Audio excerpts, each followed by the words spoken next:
Hello friends, ये paper है आपके यूपीएचईएससी का यूपीएचएससी एग्जाम का। और ये हुआ था 16 अप्रैल को। तो ये पेपर आप देख लीजिए और इसमें कुछ आंसर मैं आपको आपसे शेयर करना चाहता हूँ। और आप कमेंट करके बताइए आपका कितना सही हो रहा है, और जो आंसर मैं नहीं बता पा रहा हूँ उसका आप कमेंट कर सकते हैं। तो ये है आपका पहला 31। तो यहाँ पे अभी मुझे कुछ जानकारी नहीं है इसमें, तो आराम से ऑप्शन है इसमें भी। आपका थर्ड ऑप्शन है। क्वेश्चन नंबर 34 में आपको पूछा उन्होंने SN1। तो SN1 में देखिए, SN1 में क्या देखना है कि हमारे में सबसे ज्यादा स्टेबल कार्बोकेटाइन किसमें बनता है। सबसे ज्यादा स्टेबल कार्बोकेटाइन यहाँ पे बनता है, क्योंकि ये एरोमेटिक रिंग जैसा है 4n+2। तो यहाँ पे देखिए दो लोन पेयर है और एक लोन पेयर है, और ये यहाँ पे जो आपका प्लस बनेगा तो कुछ इस तरह से बनेगा, कुछ इस तरह से। ये ऑक्सीजन हो गया, तो यहाँ पे प्लस बन गया, तो ये एरोमेटिक हो गया। तो सबसे ज्यादा जो SN1 में फास्ट क्वेश्चन होगा जिसमें कार्बोकेटाइन क्या होगा, स्टेबल। तो इसके लिए स्टेबल चौथे नंबर पे ई ऑप्शन है। तो आपका ये वाला ऑप्शन जो है, फोर्थ ऑप्शन जो है वो सही जाएगा। तो मतलब पहले नंबर पे फोर्थ है, ये एरोमेटिक है ये। फिर इसके बाद यहाँ पे देखिए, फर्स्ट वाले में क्या है, कॉन्जुगेशन है। यहाँ पे प्लस लगेगा तो यहाँ पे कॉन्जुगेशन हो जाएगा। ठीक है, तो ये कॉन्जुगेशन की वजह से है। ये 2 डिग्री कार्बोकेटाइन बनेगा यहाँ पे। और ये जो आपका बन रहा है, ये जो आपका बन रहा है, ये हाईली अनस्टेबल है कार्बोकेटाइन, क्योंकि ये क्या है, एंटी एरोमेटिक। तो आपका कौन सा ऑप्शन होगा, दैट इज फोर्थ ऑप्शन। इसके बाद है 48। 48 का आंसर जो है वो ये है, इसमें 6 आएगा। PCl5 का, ठीक है, आप पॉइंट देख लीजिए। यहाँ पे आपका 50, जो क्लोजो और लिंगो का पूछा है, तो ये क्लोजो तो है, बट इसका जो आंसर है उसमें ये 3 है, तो इसका सी ऑप्शन है। हाइड्रोजन पेरोक्साइड, हाइड्रोजन परमाणु का फर्स्ट ऑर्बिट का ये राइट है, क्योंकि उन्होंने किसमें पूछा है, यहाँ पे सेंटीमीटर दिया गलत है, क्योंकि आपका कितना होता है, ये 0.53 एंगस्ट्रॉम होता है। और 53 एंगस्ट्रॉम होता है। तो 53 एंगस्ट्रॉम का अगर आप करेंगे, निकालेंगे सेंटीमीटर में, तो ये मीटर में हो जाएगा 10⁻⁻10 मीटर। और सेंटीमीटर में उतना हो जाएगा। इसका आंसर आप एक बार देख लीजिए। इसके लिए भी आप आंसर देख लीजिए। हाँ, बोस आइंस्टीन जो है, ये इसका सेकेंड ऑप्शन है। That is the decreasing order of electronegativity. Decreasing order of क्या पूछ रहा है आपसे, इलेक्ट्रोनेगेटिविटी। तो सबसे ज्यादा कौन होगा, इसमें नाइट्रोजन होगा। उससे कम कौन सा होगा, कार्बन। उससे कम फॉस्फोरस। और सबसे कम कौन सा होगा, सिलिकॉन। तो ये आपका फोर्थ ऑप्शन है। ये क्वेश्चन पूछा है कि that is having identical having identical bond pairs.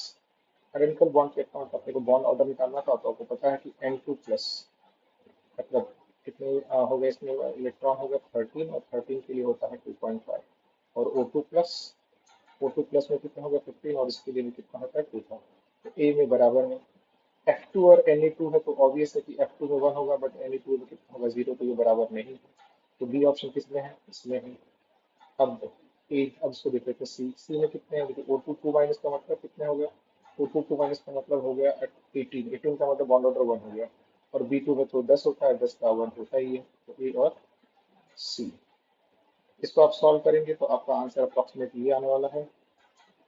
और ऐसे ही क्वेश्चन लिख लीजिए, we have BF3 is a weaker Lewis acid than BCl3. Okay, why? Because planar BF3 molecule is stabilized to a greater extent than BCl3 by BX bonding. BX bonding, that is back bonding।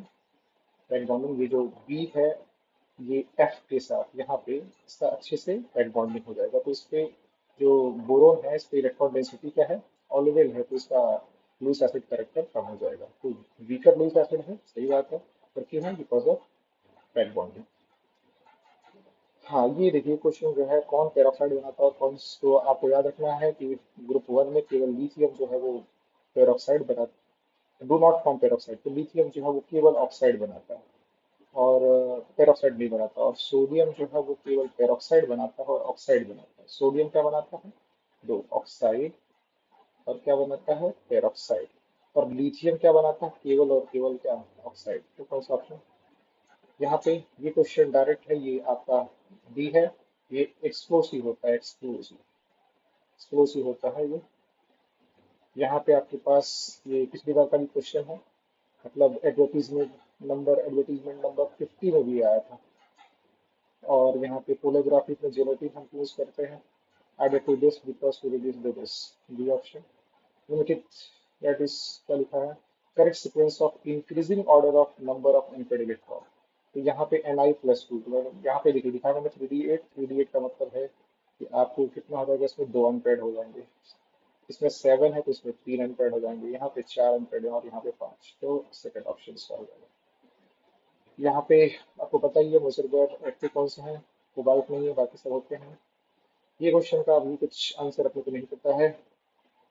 और यहाँ पे okay, KMnO4 and K2Cr2 are intensively coloured compounds, yes, that is purple और orange होते हैं। और क्यों ऐसा reason नहीं दिया उन्होंने, फिर दूसरी बात कह दी है कि transition metal compounds having electron in d orbital are due to this, तो ये भी सही है, ये भी सही है। तो दोनों सही है, but explanation is not the correct explanation. Yes, ये क्वेश्चन जो है इसका ये आंसर नहीं है, आंसर इसका ये है 67 का बी ऑप्शन है, TGA।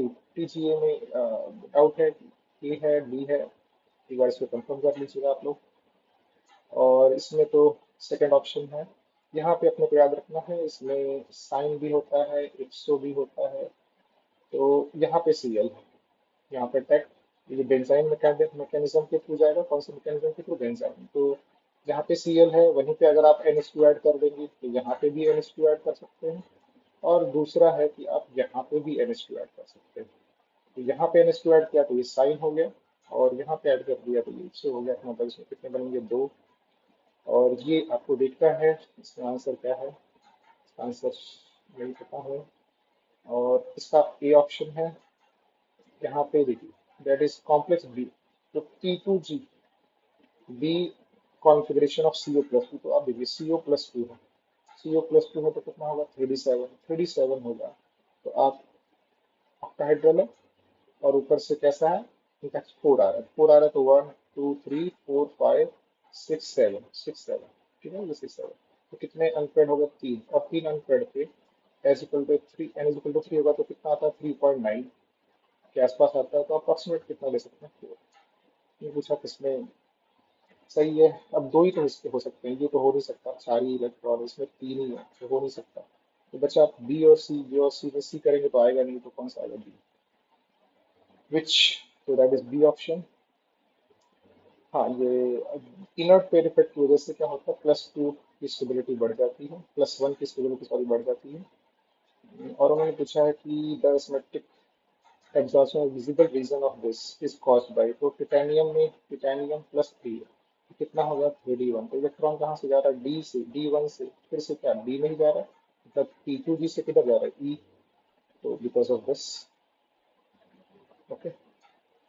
और इसमें आपको पूछा कौन से एरोमेटिक, एरोमेटिक पूछा है, तो ये 2 और 2 4 एरोमेटिक नहीं है, 2 4 6 8 एरोमेटिक नहीं है। ये एरोमेटिक है, ये भी एरोमेटिक, और ये भी एरोमेटिक है। तो अगर इसको देखा जाए तो कौन सा option, second, third and fifth. Okay, हाँ, ये देखिए भाई, ये आपका सॉलिड स्टेट से क्वेश्चन है, तो रोम्बोहेड्रल ट्राइक्लिनिक और सब में एक ही होता है इसमें, आप देख सकते हैं। ये अपने को आपको एक चेक करना है। यहाँ पे पूछा कौन सा हैविंग पैरामैग्नेटिक मोमेंट, तो पैरामैग्नेटिक मोमेंट के लिए क्या होना चाहिए, दोनों पेयर के पास क्या होना चाहिए, सेम पैरामैग्नेटिक, तो अनपेड इलेक्ट्रॉन सेम होना चाहिए। तो इसमें कितने हैं, D1, इसमें कितने हैं, D9। तो यहाँ पे भी अनपेड कितना है, 1, यहाँ पे भी 1 है, तो कौन सा option, second option. Okay, x-ray amorphous के लिए नहीं कर सकते हैं। यहाँ पे इस क्वेश्चन का आंसर अभी नहीं पता, इसका ये नीचे करना है। हाँ, यहाँ पे ये क्वेश्चन मिचेल मिचेल मेंटेस का जो हैमिल्टन का है, ये सही है। द ऑर्डर ऑफ रिएक्शन देखिए, व्हेन एस बड़ा हो, जब एस बड़ा होगा, तो अगर एस बड़ा है तो इस फॉर्मूले में एस बड़ा है, तो इसका मतलब है जो आर आर होगा वो किसके बराबर होगा, P2, क्योंकि एस और एस कैंसिल हो गया। तो ये कितने ऑर्डर का रिएक्शन में दिखा, first order respect to 1। The order of reaction with respect to substrate, substrate के रिस्पेक्ट में इसका ऑर्डर कितना आ रहा है, 0। इन्होंने 1 लिखा तो ये बात गलत है। तो बी यहाँ पे गलत है, बी यहाँ पे गलत है, बी यहाँ पे गलत है, तो कौन सही है, C. Which of the following configuration give kinetically inert octahedral complex, तो सिमेट्री होनी चाहिए तभी वो काइनेटिकली क्या होगा, इनर्ट होगा। ये फिर से रिपीटेड क्वेश्चन है। हाँ, इसमें देखना आपने को याद रखना है कि Cl- का ट्रांस इफेक्ट अमोनिया से ज्यादा होता है, जब आप ये करेंगे तो कौन सा आएगा, सिस आएगा। यहाँ पे सॉल्व करने पे कौन सा आएगा, सी ऑप्शन आएगा। इसमें हमें चेक करना